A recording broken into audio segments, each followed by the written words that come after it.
E aí, pessoas, beleza? Seguinte, se eu fiquei feliz em assistir essa partida, eu imagino os torcedores do Palmeiras. Que partidaça, meus amigos. Foi um jogo de muito nível, tá? Vou destacar alguns pontos da partida de ontem entre River Plate e Palmeiras. Jogo válido pela semifinal da Copa Libertadores da América de 2020. Sim, em 2021, vocês já estão cansados de saber o motivo. Mas, para caso alguém caiu de paraquedas e não entendeu, é 2020 a Libertadores, porque o campeonato ainda não acabou devido à pandemia. O jogo foi 3-0 para o Palmeiras, gols do Rony, Luiz Adriano, Matias Vinha, o gol do Rony no primeiro tempo e os outros dois gols no segundo tempo. Okay? O Jorge Carrascal ainda foi expulso aos 60 minutos de jogo, ou seja, minutos antes do gol do Vinha, deixando o River Plate totalmente entregue, tá? Vamos analisar ali as escalações. Lembrando que o jogo foi fora de casa, o Palmeiras enfrentou o River Plate no estádio do Racing, porque o estádio do River, o Monumental de Nunes, está em reforma, aproveitando a parada da pandemia aí para fazer reforma, já que não vai ter torcedor mesmo. Mas o jogo foi na Argentina, era mando de jogo do River Plate. O time do Palmeiras veio com o Everton, que logo nos primeiros minutos de jogo fez uma grande defesa, impedindo que o River abrisse o placar. O Imperiur e o Gustavo Gomes na zaga e o Marcos Rocha como lateral direito. E o Vinha, lateral esquerdo. O que acontece? Como vocês podem perceber aqui nesse desenho tático que eu peguei aqui do próprio site do Google mesmo, tá, gente? O Palmeiras fez algumas mudanças ali no seu sistema defensivo para se adaptar à forte marcação do River Plate e para tentar parar os atacantes do River Plate, Borré e Soares. O Palmeiras trouxe o Marcos Rocha ali para uma linha de 3. Então, quando o Palmeiras atacava, o Marcos Rocha era lateral direito, Gomes ia para o lado direito e o Imperiur se centralizava um pouco mais aqui, próximo ao lado esquerdo. Assim fazia uma linha com 2 zagueiros e 2 laterais. Quando o time estava defendendo, o Marcos Rocha funcionava quase como um terceiro zagueiro ali para sair jogando pelas laterais, assim como o Alan pela esquerda. E aí o Gomes ficava isolado ali na sobra, como um zagueiro mais centralizado, deixando o Menino como um lateral e o Vinha como outro lateral. Então o Palmeiras ficaria ali quase que com 5 jogadores de defesa.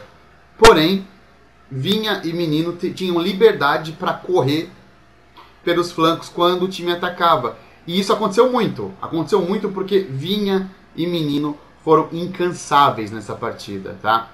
Os dois jogadores foram os que mais correram, com certeza. Na volância, Danilo e Patrick de Paula, ali mais na contenção mesmo, tentando defender, para que Scarpa, que acho que não foi um jogador de muita velocidade nessa partida, porém deu toques ali no jogo que botavam os jogadores em situação de ataque, situação de gol. Então eu não vou dizer que ele fez uma má partida, mas ele precisa ter um pouco mais de velocidade. O Scarpa ele tá ainda não se adaptou à velocidade do time do Palmeiras, tá? Principalmente a velocidade dos laterais. O Rony erra muito, o Rony erra demais, só que na Libertadores ele se transforma num jogador inexplicável. E aí, mesmo com todos os erros possíveis, quando ele acerta, ele faz bem feito, tá? Então é um jogador que tenta muito. Então se ele tenta muito, uma hora ele acerta, tá? É um jogador que pelo menos na Libertadores, vem dado muita raça. Não à toa, tem muitos gols e muitas assistências na Libertadores. E aí na frente, o Luiz Adriano, referência no ataque, voltou de lesão, voltou muito abaixo da condição física, por isso até não vinha jogando tão bem assim, se mostrou um pouco lento também no contra-ataque. Ele e o Scarpa meio que seguravam o time, às vezes o Rony aparecia sozinho ali, não tinha ninguém com ele dos atacantes, e Só que o Luiz Adriano é muito técnico. O Luiz Adriano é aquele jogador que ele sabe bater na bola. Diferente do Rony, que tenta 1000 vezes para fazer um gol, o Luiz Adriano precisa de uma única bola para guardar nas redes. E foi o que aconteceu. A hora que ele conseguiu pegar, por incrível que pareça, ele fez um contra-ataque rápido, o que não foi normal durante o jogo inteiro.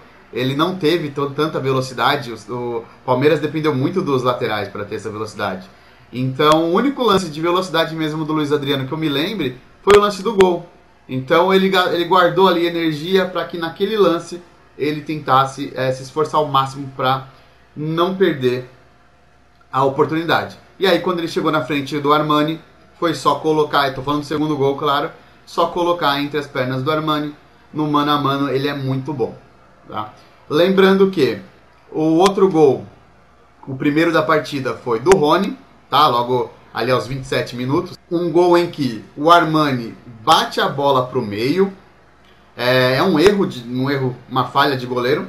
O goleiro normalmente tem que botar a bola para fora, encaixar, espalmar para os lados, jamais espalmar para frente. Então foi sim um erro do Armani, que é um ótimo goleiro, inclusive impediu que o River tomasse mais gols nessa partida, mas ele acabou falhando naquele lance do primeiro gol, onde ele rebate para frente. Temos uma falha que eu acredito que seja ainda maior, que é a falha dos zagueiros. Nem o Pinola, nem o Rojas conseguiram marcar o Rony. Acho que é o Pinola que fica na sobra quando o Palmeiras atacava, mas a posição ali era meio que pro Rojas quando o Rony chutou, tá? Então eu atribuo ali um erro para os dois que não conversaram, mas acho que o pior é pro Rojas, que no rebote que o Armani deu, não tinha ninguém para parar o Rony. O Rony chuta até que de longe, gente, era quase fora da área, foi ali na diagonal. Então mais um pouco o Rony estava fora da área. Como é que pode um jogador praticamente fora da área pegar a bola tão livre e chutar tão livre? Então o Armani falhou sim, tá? Não tô isentando a culpa dele, mas Pinola e Rojas também falharam. Aí nós temos o segundo gol, que foi o que eu falei do Luiz Adriano, já descrevi. A falha do Rojas novamente na marcação. E temos o gol do Vinha. Esse eu não consigo atribuir uma falha para ninguém. Afinal, o River tinha acabado de ficar em desvantagem numérica. E aí, infelizmente, para o time do River Plate, o Vinha apareceu de cabeça, enquanto a equipe do River ainda se alinhava ali com esse 1 a menos, quem marca quem, como é que vai ficar. Então o Palmeiras se aproveitou dessa bagunça do River Plate para marcar o gol de cabeça que o Vinha fez para o Palmeiras, tá? E aí ficou no 3 a 0. Acabou o jogo. Por quê? O River se entregou a ponto de que poderia ter tomado mais gols, mas o Palmeiras também deu uma desanimada ali, uma desconcentrada, porque estava achando muito legal sair com 3 a 0 na Argentina, não queria arriscar muito, meio que o Palmeiras decidiu que aquele seria o placar da partida. Então, apesar de ter uns 2 lances isolados para cada lado ali no segundo quarto da partida, as duas equipes já começaram a meio que tirar o pé. O River veio com Armani, e aí uma linha de 4 com Montiel, Pinola, Rojas e Casco. Eu destaco nessa linha de defesa o Montiel. Montiel é um dos melhores, se não o melhor, lateral direito da América. Tá? Inclusive, foi muito difícil para o lado esquerdo do Palmeiras, até porque o Imperiur estava entrando no time, ele ainda não está entrosado. Então o Montiel deitou e rolou no lado esquerdo ali, conseguiu passar muitas vezes do Vinha, tá? Porque lateral esquerdo bate com lateral direito. Só que na hora de cruzar, e aí eu destaco mais um jogador, Gustavo Gomes. Por quê? A hora que o River cruzava, era o Gustavo Gomes que estava lá para tirar, marcava muito bem os adversários. O único lance que eu vi o Gustavo Gomes não acompanhar foi o lance que o Nacho Fernandes, que chegou lá na frente, de surpresa, só que ele estava ali um pé impedido, sabe? Tava um pezinho na frente. Na maioria das jogadas, o Gomes conseguiu interceptar ou bloquear, atrapalhar os atacantes do River Plate quando o Montiel chegava para fazer o passe, seja por baixo ou por cruzamento. Muitas vezes o Montiel optava por aquele passe longo por baixo, porque o Montiel tem muita qualidade para isso, tá? É um dos melhores jogadores da América. E aí o River também veio com Enzo Pérez, o jogador de contenção ali do River Plate. Um ótimo jogador que eleva o nível do River. E aí ele segurava ali atrás para o que eu chamo de o melhor meio de campo da América, tá? Com Nacho Fernandes, Carrascal e De La Cruz. Um meio de campo super criativo que também ajuda na marcação. Mas aí, não funcionou muito bem ontem. Mas não funcionou porque o River foi mal na partida. Vocês vão ver daqui a pouco nos números. O River não foi mal na partida. Para um time que tomou 3-0, o River jogou muito, em alto nível. O River poderia ter saído na frente contra o Palmeiras. O River poderia ter empatado quando estava 1-0. O River poderia ter diminuído quando estava 2-1. Só que aí os gols não aconteceram. O Palmeiras marcou muito bem. E aí quando chegou no 3-0 com um expulso, a partida já estava totalmente fora da casinha, tá? Na frente nós temos Suárez e Borré, dois jogadores que sabem fazer gol.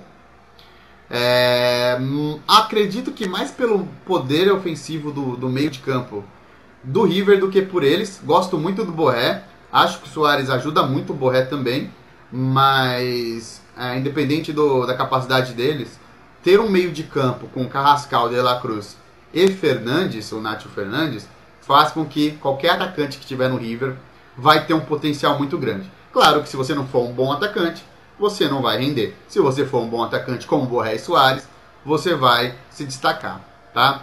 Então vamos para os números agora. Nas estatísticas, houveram 11 chutes para cada lado. Isso prova que existiu um equilíbrio, tá? Um equilíbrio entre os clubes. O Palmeiras e o River atacaram o mesmo número de vezes, tá? Na questão de eficiência é que o River perdeu, tá? 2 chutes apenas do River Plate conseguiu chegar até o gol, enquanto o Palmeiras conseguiu chutar 6 vezes no alvo, tá? Mesmo número de ataques, eficiência maior do Palmeiras. Foi aquilo que eu falei pra vocês. Nada deu certo pro River ontem. O Palmeiras, por muito mérito de sua defesa, fez com que os 9 dos 11 chutes do River Plate não chegasse até o gol. Ou porque os zagueiros interceptaram, ou barraram muito bem o atacante, forçando que o chute fosse para fora, tá? Poucos, acho que uns 2 ou 3 lances que eu vi, foram por falhas técnicas dos atacantes do River Plate, que acabaram botando a bola para fora, tá bom? Posse de bola, 71% pro River Plate. O River Plate dominou a posse de bola nesse jogo. Ficou muito, mas muito mais tempo. Ficou mais de 2/3 da partida tendo a bola em seus pés. Estratégia do Palmeiras, que estava jogando fora de casa, estava confiante na sua defesa, mesmo com a perda do Luan, meio que em cima da hora. E aí botou o River para chutar, para correr atrás do placar. Enquanto o Palmeiras ali bloqueava, muito bem montado, com aquele sistema que eu falei, que alternava entre o 4-4-2 e o 3-5-2. E fez com que o River Plate não conseguisse otimizar seu tempo. Ficou muito com a posse de bola, mas não criou quase nada no caso de eficiência, tá? Criou até bem 11 chutes, mas em questão de eficiência não criou praticamente nada. Foram apenas 2 chutes, o que seria insuficiente. Mesmo se a bola na trave tivesse entrado, mesmo que o River tivesse feito esses 2 tentos, ainda perderia por 3-2, tá? Claro que um gol poderia mudar completamente a partida. Não estou descartando essa possibilidade, mas temos que entender que na estatística final, sem desconsiderar o se, talvez, o River, marcando as 2 oportunidades que teve, ainda perderia a partida, tá? Bom, eu volto amanhã falando um pouquinho sobre o jogo do Santos, que é hoje aqui, nesse dia que eu estou gravando, contra o Boca Juniors.